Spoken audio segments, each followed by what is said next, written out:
Good evening dear students, welcome to smart Galaxy YouTube channel.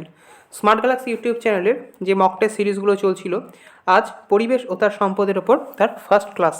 তোমাদের আজকের যে mock test সিরিজগুলো চলছে তার মধ্যে আমরা নিয়ে এসেছি এমন কিছু গুরুত্বপূর্ণ প্রশ্ন যেগুলো তোমাদের এএনএম জিএনএম 2023-24 এক্সামের জন্য খুবই গুরুত্বপূর্ণ।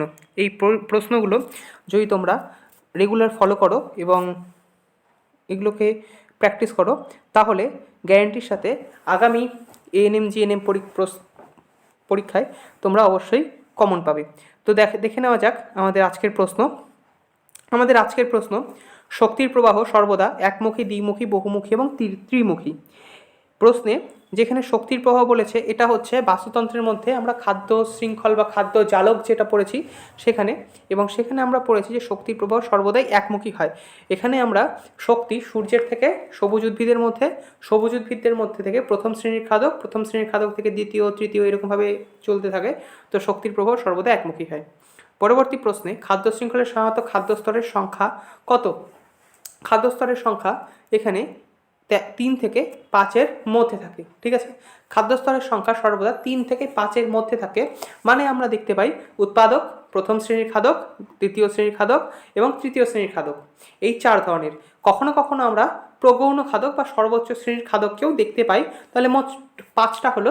এই 3 থেকে 5-এর মধ্যে সাধারণত এই খাদ্যস্তরের যে সংখ্যা সেটা কিন্তু চলাচল করে।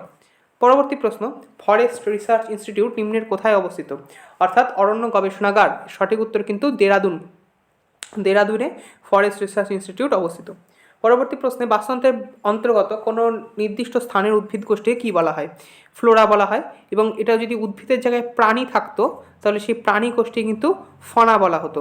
ঠিক আছে, আমরা উদ্ভিদ গোষ্ঠীকে ফ্লোরা এবং প্রাণী গোষ্ঠীকে ফনা বলি। পরবর্তী প্রশ্ন, বাস্তুতন্ত্রের বিয়োজক হলো উদ্ভিদ, ব্যাকটেরিয়া, প্রথম শ্রেণীর খাদক এবং মানুষ। বিয়োজক শব্দের মানে হচ্ছে ডিকম্পোজার, যারা মৃতদেহ থেকে ডিকম্পোজ করতে পারে, অর্থাৎ তাদের মধ্যে যে মেটেরিয়ালসগুলো থাকে সেগুলোকে পরিবেশে পুনরায় ফিরিয়ে দিতে পারে। তো আমরা মৃতদেহকে কারা ভক্ষণ করবে? 2 ধরনের প্রাণীরা মৃতদেহকে ভক্ষণ করবে। এক, যারা মৃতদেহকেই ভক্ষণ করে, মৃতজীবী বলতে যারা মৃতদেহের ওপরে জন্মায়, যেমন আমাদের ছত্রাক, ব্যাকটেরিয়া এসব হতে পারে। আর একদল প্রাণী আছে যারা মৃতদেহকেই খায়, যেমন শকুন বা শৃগাল এরা। তো এখানে বিয়োজক মানে ডিকম্পোজার যেটা, সেটা কিন্তু ব্যাকটেরিয়া হবে। পরবর্তী প্রশ্ন, ভারতবর্ষ থেকে বিলুপ্ত প্রায় প্রাণীটি কোনটি? এর সঠিক উত্তর হয়ে যাবে দুই শিঙা গন্ডার ভারতবর্ষ থেকে বিলুপ্ত। বাকি বুনো বিড়াল, বন বিড়াল এবং গাঙ্গেয় শুশুক এরা বিলুপ্তের পথে, কিন্তু এরা কিন্তু এখনো বিলুপ্ত হয়ে যায়নি, এরা এন্ডেঞ্জার্ড স্পিসিস বাকিরা। পরবর্তী প্রশ্ন, ভারতে বিপন্ন স্তন্যপায়ী প্রাণীর প্রজাতির সংখ্যা কত? এর সঠিক উত্তর 93। পরবর্তী প্রশ্ন, উজ্জ্বল আলোকে জন্মানো উদ্ভিদদের কি বলে? এর সঠিক উত্তর কিন্তু হেলিওফাইট। ঠিক আছে, পরবর্তী প্রশ্ন চলে যাব আমরা। পরবর্তী 9 নম্বর প্রশ্ন, পর্ণমোচী উদ্ভিদ শীতকালে পাতা ঝরে পড়ে, তো এই পাতা ঝরার যে কারণ সেটি কি? জল ত্যাগ রোধ করা, পাতাগুলি সরু হয়, বায়ুর আর্দ্রতা বেশি থাকে এবং কোনোটিই নয়। এর সঠিক উত্তর হচ্ছে জলত্যাগটা রোধ করা। পাতা যদি ঝরে পড়ে তাহলে সেই শীতকালে তো এমনিতে বাতাসে জলীয় বাষ্পের পরিমাণ কম থাকে বা আর্দ্রতা কম থাকে, তো অতিরিক্ত জল যদি তখন শীতকালে বের হয়ে যায় তাহলে গাছটা উইল্টিংয়ের ফলে ঝিমিয়ে পড়তে পারে। তো সেই জন্য জলত্যাগ রোধ করার জন্য শীতকালে পর্ণমোচী গাছের পাতা ঝরে পড়ে। পরবর্তী প্রশ্ন, কোনো একটি জীবের ইকোলজিক্যাল নিচ বলতে কি বোঝানো হয়? ওই জীবের কার্যকরী ভূমিকাকে, ওই জীবের বাসস্থান ও কার্যকরী ভূমিকাকে এবং কোনোটি নয়। এর সঠিক উত্তর কিন্তু বাসস্থান এবং কার্যকরী ভূমিকাকে। ইকোলজিক্যাল নিচ কাকে বলা হয়?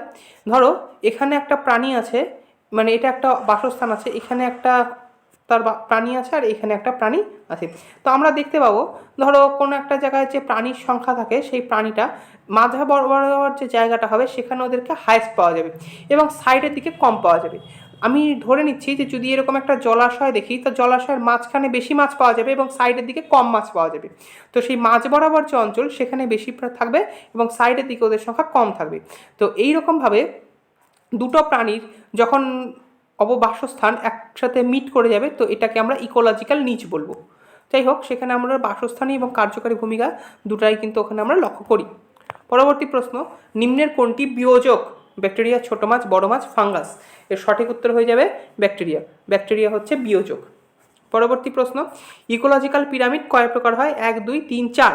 এর সঠিক উত্তর কিন্তু 3 প্রকারের হয়। ইকোলজিক্যাল পিরামিড বা বাস্তুতান্ত্রিক পিরামিড যেটা আমরা দেখতে পাই সেটা 3 প্রকারের হয়। একটা দেখতে পাই আমরা শক্তির পিরামিড, এনার্জির পিরামিড, একটা দেখতে পাই আমরা জীবভরের পিরামিড, বায়োমাসের পিরামিড, আর একটা দেখতে পাই আমরা সংখ্যার পিরামিড মানে নাম্বারের পিরামিড। তো সংখ্যার পিরামিড যেটা সেটা খুব ফেমাস, তোমরা এরকম একটা উল্টানো ত্রিভুজের মধ্যে দেখেছো, নিচে বেশি থাকে ওপরের দিকে কম থাকে, তার মানে হচ্ছে নিম্ন শ্রেণীর প্রাণী থেকে যত আমরা উচ্চতর শ্রেণীতে পৌঁছাবো খাদ্য শৃঙ্খলা অনুসারে তত ওদের সংখ্যা ধীরে ধীরে কমতে থাকবে। তো যাই হোক, এছাড়াও শক্তি বা জীবভরের পিরামিডও আমরা দেখতে পাই।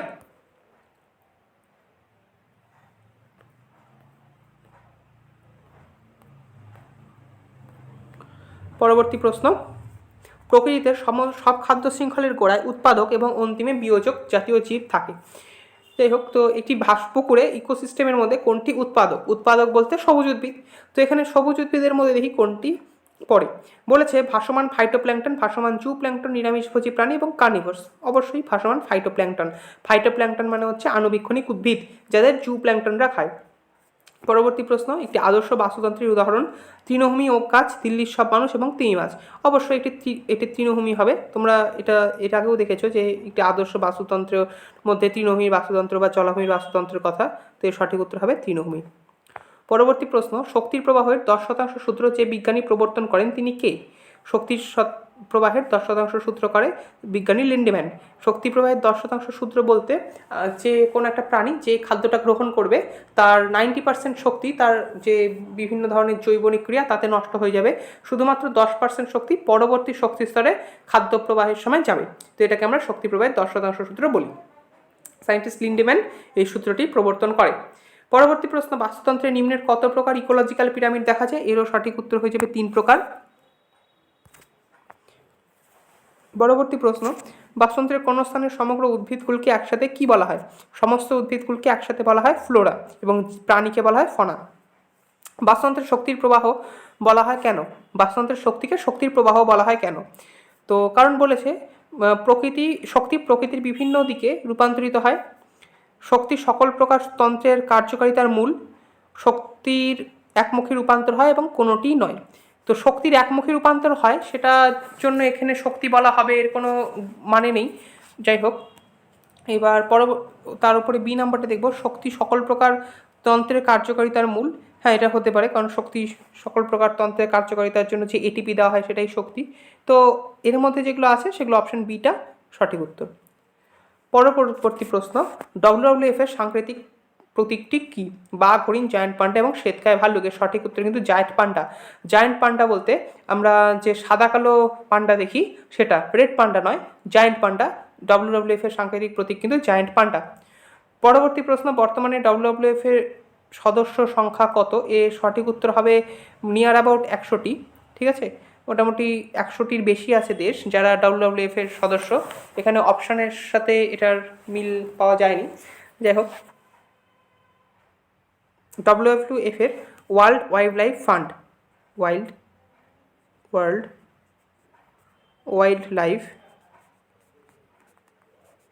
ফান্ড। পরবর্তী প্রশ্ন, ইকোলজি শব্দটির প্রবর্তন কে করে? টান্সলে, ওডাম, হেকেল এবং লিনিয়াস। এর সঠিক উত্তর হবে হেকেল। এবং পরবর্তী প্রশ্ন, ইকোসিস্টেম শব্দটির প্রবর্তন কে করে? এর সঠিক উত্তর হবে টান্সলে। শীতকালে শীতপ্রধান অঞ্চলে প্রাণীর কান ছোট হয় এবং উষ্ণ অঞ্চল অপেক্ষা, এটি হচ্ছে অ্যালেনের নিয়মানুসারে, অ্যালেনের সূত্র অনুসারে এরকম বিভিন্ন অঞ্চলের প্রাণীদের তাপমাত্রা অনুসারে অঙ্গের বিভিন্ন রকমের গঠন দেখা যেতে পারে। এটাকে আমরা অ্যালেনের সূত্র বলি। অ্যালেনের সূত্র অনুযায়ী শীতপ্রধান দেশের অঞ্চলে প্রাণীদের কান ছোট হয় এবং উষ্ণপ্রধান অঞ্চলে প্রাণীদের কান বড় হয়। তোমরা সাধারণত দেখে থাকবে যে নর্মাল হাতির থেকে আফ্রিকান হাতির কান বড় হয়, কারণ কান যত বেশি হবে তত তারা দেহের থেকে তাপকে দেহের বাইরে বের করতে পারবে। পরবর্তী প্রশ্ন, কোনো নির্দিষ্ট অঞ্চলের প্রাণী গোষ্ঠীকে কি বলা হয়? খুবই সহজ প্রশ্ন, এর উত্তর হয়ে যাবে কিন্তু ফনা। পরবর্তী প্রশ্ন, বাস্তুতন্ত্রের সজীব উপাদানগুলি হলো সূর্যালোক, খাদক, উৎপাদক, খাদক এবং বিয়োজক। তো এখানে উৎপাদক, খাদক এবং বিয়োজক এটাই হবে সঠিক উত্তর, কারণ সূর্যালোক তো আর সজীব নয়। পরবর্তী প্রশ্ন, বাস্তুতন্ত্রের উৎপাদক সমস্ত উদ্ভিদ, ব্যাকটেরিয়া, সমস্ত উদ্ভিদ এবং প্রাণী সবুজ উদ্ভিদ। তো উৎপাদক কাদের বলবো? উৎপাদক যারা সূর্যের আলোকে বা সূর্যের শক্তিকে নিজের মধ্যে স্টোর করে রাখতে পারে। তো এখানে সমস্ত উদ্ভিদই হতো যদি না সবুজ উদ্ভিদ দেওয়া হতো। যেহেতু এখানে সবুজ উদ্ভিদ দেওয়া আছে তাই জন্য সমস্ত উদ্ভিদ আর আমরা দেবো না। আমরা কিন্তু জানি যে সবুজ উদ্ভিদ বাদেও বেশ কিছু ধরনের উদ্ভিদ আছে, যেমন স্বর্ণলতা, তারা কিন্তু খাদ্য নিজে তৈরি করতে পারে না, তো তারা উৎপাদক নয়। পরবর্তী প্রশ্ন, সৌরশক্তিকে খাদ্যের মধ্যে আবদ্ধ করে কি? সবুজ উদ্ভিদ। তোমরা প্রত্যেকেই জানো, খুবই সহজ প্রশ্ন। পরবর্তী প্রশ্ন, উৎপাদককে সরাসরি খাদ্য হিসাবে গ্রহণ করে কি? উৎপাদক অর্থাৎ গাছ বা উদ্ভিদ। উদ্ভিদকে যারা খাদ্য হিসাবে গ্রহণ করবে তারা অবশ্যই প্রাথমিক খাদ্য খাবে। প্রাথমিক খাদকদের গৌণ খাদক ভক্ষণ করবে, গৌণ খাদকদের প্রগৌণ খাদক এবং প্রগৌণ খাদকদের সর্বোচ্চ শ্রেণীর খাদক। সঠিক উত্তর হয়ে যাবে প্রাথমিক খাদক। পরবর্তী প্রশ্ন, একটি নির্দিষ্ট জলবায়ু দ্বারা প্রভাবিত জীবগোষ্ঠীকে কি বলা হয়? এর সঠিক উত্তর হয়ে যাবে বায়ুম। নির্দিষ্ট জলবায়ু যখন বলা হবে তখন জলবায়ু বলতে আমরা সাধারণত বুঝি একটা বিস্তীর্ণ এলাকার যে আবহাওয়া, সেটা। তো একটা বিস্তীর্ণ এলাকার আবহাওয়া বলতে আমরা যেমন পোলার রিজিয়নে দেখতে পাবো যে ওখানে আমরা তুন্দ্রা বায়ুম দেখতে পাবো। তুন্দ্রা বায়ুম মানে খুব শীতল যে আবহাওয়া, সেই টাইপের যে জলবায়ু সেখানে হয়, সেখানে তুন্দ্রা বায়ুম বা এরকম তৈকা বায়ুম, ঠিক আছে? তো এখানে এটাকে আমরা বায়ুম বলবো। পরবর্তী প্রশ্ন, বাস্তুতন্ত্রের জৈব পদার্থগুলি কোনটি? Protein, carbohydrate, fat.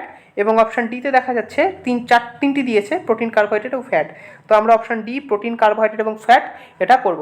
তো আজকের যে তোমাদের 30টা এএনএম জিএনএম এর থেকে মানে পরিবেশ এবং তার সম্পদের উপর থেকে যে মক টেস্ট সিরিজ ছিল তা এখানেই শেষ।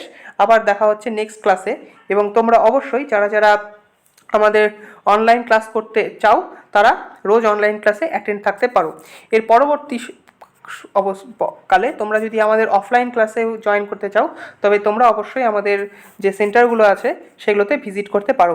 তার জন্য নাম্বার দেওয়া আছে ডেসক্রিপশন বক্সে।